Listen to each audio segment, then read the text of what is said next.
My dad's a black fella, my mum's a white fella. Up north, the black fellas call me yellow fella. What I quickly learned is you can't help the colour of your skin, but if you got it in here and here, then you go with that.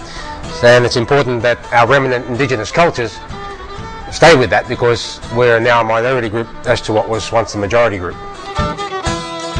Well, my story is that I met a beautiful woman or girl at that time. I married her. Adam's a result of that. Yep. And I'd do it all over again. Because I was very happy.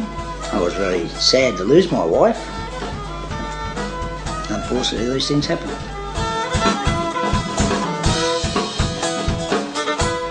I worked out what the message was, but that's not for me that's Adam's point of view.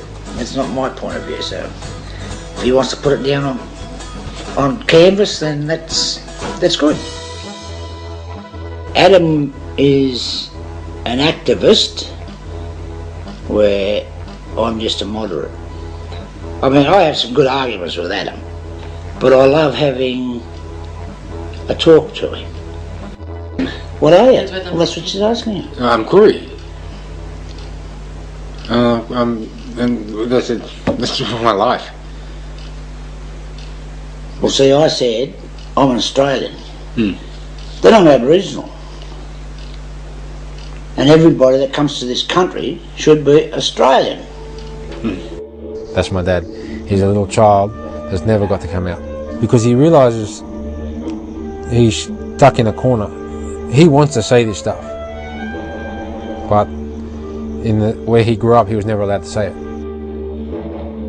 Now, amongst his mates, if he said this stuff, they would ridicule him, just like that little child in school.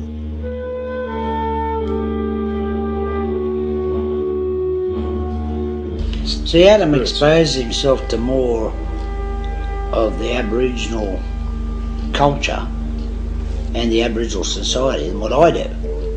I go to work, I come home, maybe go and have a beer with my mates.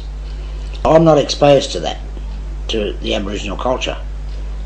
And in all my life, actually, I haven't been. I want other Aboriginal people to know that I want to be the voice for those people, and I think my art does do that. So I'm the messenger. There's just channels through me because I have the university education, which the Western society, that's what Western society adheres to, the fact that you have a academic qualification. The opportunities are there, it's just there for the people that want to take them. You know, if they don't want to take them, well, they're just going to live on the breadline the rest of their lives. I've seen the other side. I've seen it from community. And I've seen my dear friends and colleagues from Aboriginal community affected by prejudice and racism.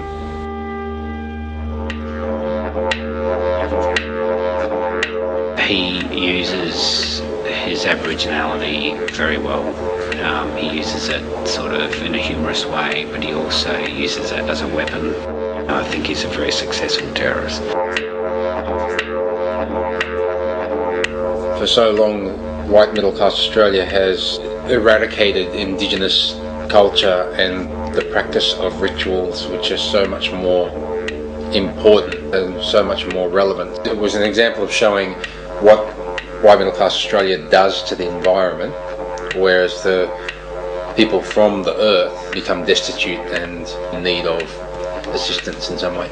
I think there's a lot of frustration in the work, and I think that frustration is being powerless, I suppose, and that's where I think where that strong humour comes from. I burn inside when I see racism affecting my colleagues.